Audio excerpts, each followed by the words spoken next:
While most people think of Heartstopper as the Netflix show, a few people will recall it's not actually based on a book, it's based on a graphic novel.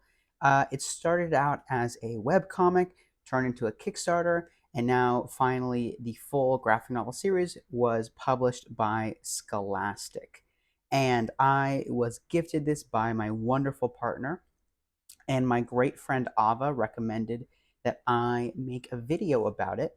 So I thought I would do this little format considering it is, June. So let's get into Heartstopper, the graphic novel. I probably will read the next ones digitally, but I had a lot of fun with this one and I'm really excited to talk about it.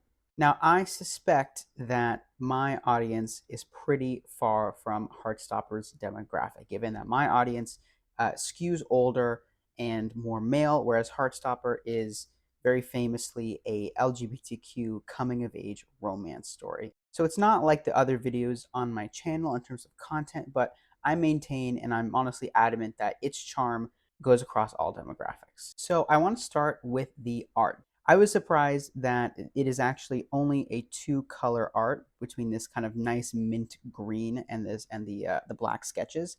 And I was even more surprised at the panel styles are not like normal comics that I read. Usually the panels are very posed, and of course they all build towards these like sexy full page spreads.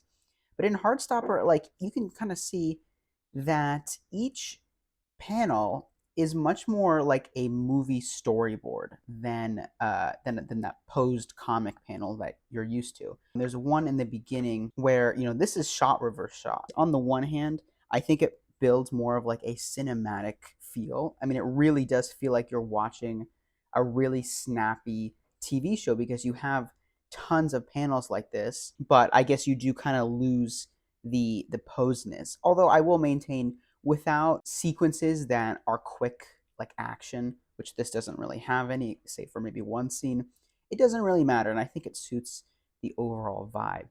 I also want to talk about the color because initially, when I saw it was only two colors, it kind of rubbed me the wrong way. This is a reason why I've had a lot of trouble getting into manga because I like colors. I really like looking at art that is full of color. However, I think this is a really great use of a monochromatic art style because it really feels, and it is. It's not that just it's mimicking this. It is an intimate work of art created by Alice Oseman. I think having the text completely handwritten really lends the overall comic such an intimate feel where it almost feels like a diary, like if someone wrote what did he expect here. It does give its own visual identity in a way that warrants its style. If I were to describe this comic in a word, it would be intimate. It just is a really great example of a comic that feels so personal. It was not made by a boardroom, it was not made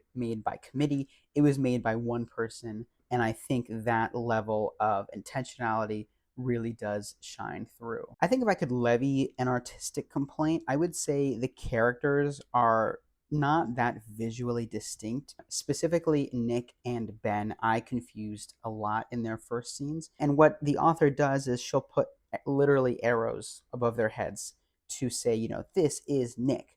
It adds to the diary feeling, and I think it is very cute and charming in that way.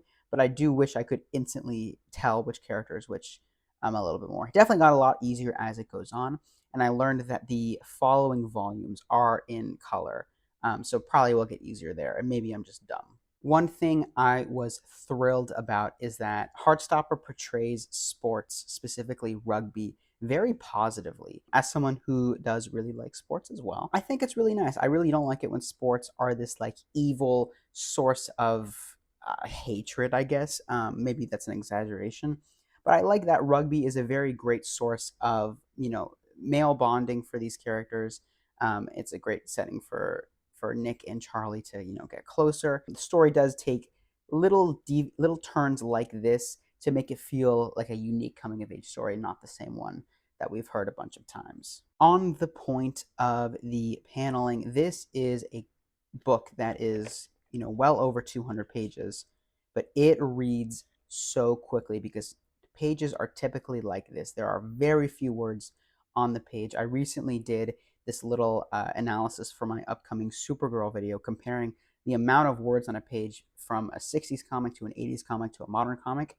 And this it would be the absolute bottom in terms of count. A book from the 60s, a comic book from the 60s, would be 1 to 300 words per page, and this is probably some of the most you'll get. Sometimes you'll get big blocks of text like this, but the typical page you just blow through, and I think that's really nice in keeping up the cinematic, high-paced style.